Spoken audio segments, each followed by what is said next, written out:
High বন্ধুরা, মম and Oishi blog চ্যানেলে সবাইকে ওয়েলকাম জানাই।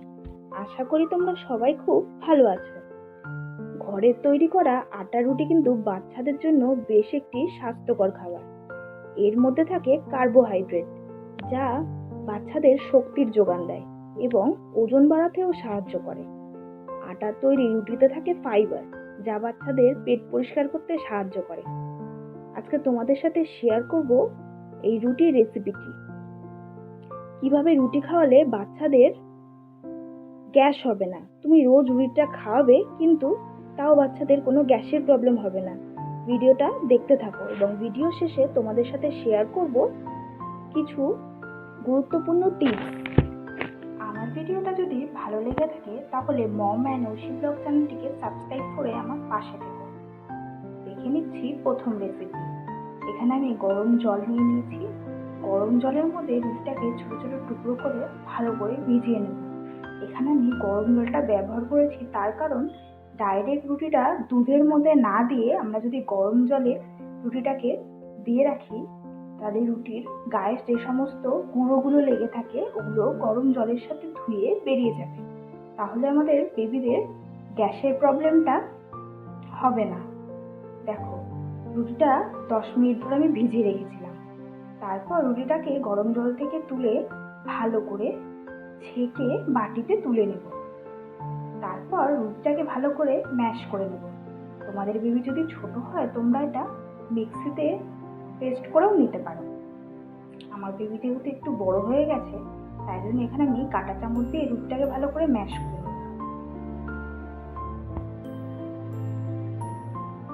দেখো, রুটিটা খুব ভালো করে ম্যাশ করা হয়ে গেলে এখানে আমি নিয়ে নিয়েছি জাল দেয়া গরুর দুধ। তোমাদের বেবিরা যদি গুঁড়ো দুধ খায় তোমরা এখানে গুঁড়ো দুধও ব্যবহার করতে পারো। এখানে আমি আমার বেবি যেরকম খেতে পারে সেই পরিমাণে দুধ অ্যাড করছি। তোমরা তোমাদের বেবি যেরকম খেতে পারে সেই পরিমাণে দুধ এখানে অ্যাড করতে পারো। তারপরে খুব ভালো করে দুধটাকে রুটির সাথে মিশিয়ে নেব। এরপর আমি এখানে নিচ্ছি দুলালের তাল মিছরি। তোমরা চাইলে এখানে মধু ব্যবহার করতে পারো।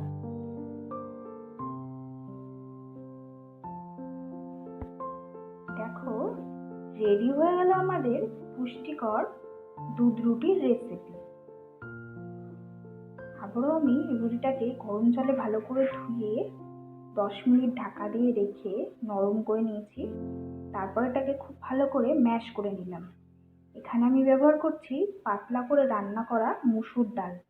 তোমরা চাইলে এখানে সেদ্ধ ডালও ব্যবহার করতে পারো, কিংবা তোমাদের ইচ্ছা মতো যে কোনো ডালও ব্যবহার করতে পারো। দেখো, তারপরে খুব ভালো করে মিশিয়ে নেবে।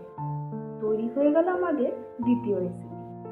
গুরুত্বপূর্ণ টিপস: 1 নম্বর, তোমরা যে রুটিটা বাচ্চাদের খাওয়াবে ওটা যেন আটার তৈরি রুটি হয়, ওটা যেন ময়দা দিয়ে তৈরি না হয়, কারণ ময়দা বাচ্চাদের স্বাস্থ্যের পক্ষে ক্ষতিকারক।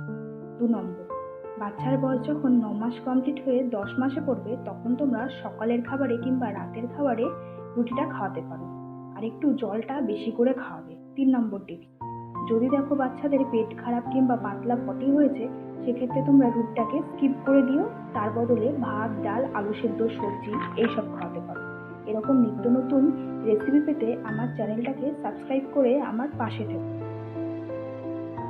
আজকের মতো ভিডিওটা এখানেই শেষ করলাম।